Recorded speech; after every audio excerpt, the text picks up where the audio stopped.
So how do you make sure your children have a home to live in if you're gone? Hi, my name's Edmund. I'm Jennifer. I'm Cindy. We're the attorneys here at Amity Law Group. As a law firm, we're known for helping our clients protect their families using tools like living trusts and wills.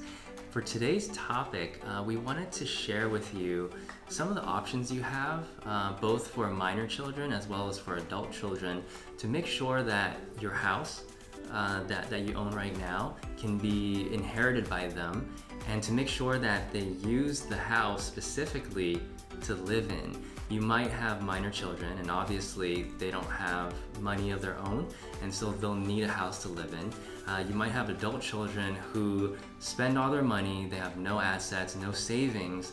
All they have is renting an apartment, and so you want to make sure that they don't continue to spend their cash on rent, and that they have a house to live in when you're gone.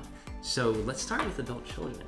How can parents make sure that the minor children have a home to stay in if something happens to them?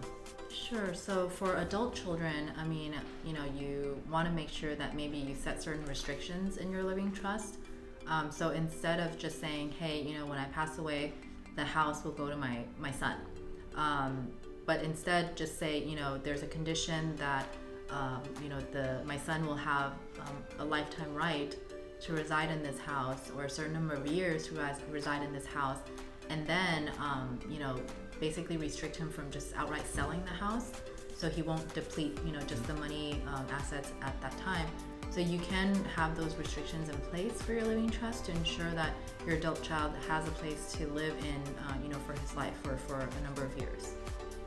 Yeah, so for that to work, you're going to need a trustee that isn't also the beneficiary.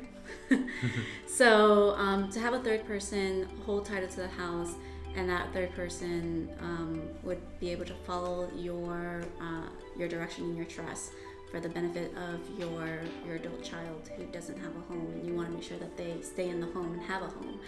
For minor children, it would kind of work in a similar way, because minors can't hold title, that you'd have to appoint a trustee, a third-party trustee, to be the trustee and hold title to that property, and put in the trust that, hey, make sure that the property is never sold, as long as the child is alive and needs a place to live in. So these are some of the differences between a living trust and a will. A living trust gives you this type of control.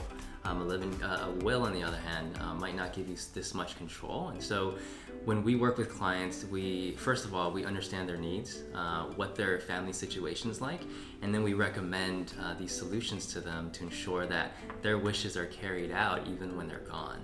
So if you have any questions about living trusts, wills, how to keep the house within the family when you're gone, give us a call. We offer free consultations, and we'd love to help you. I think that's it for this video. Until the next one, take care, and we'll see you soon.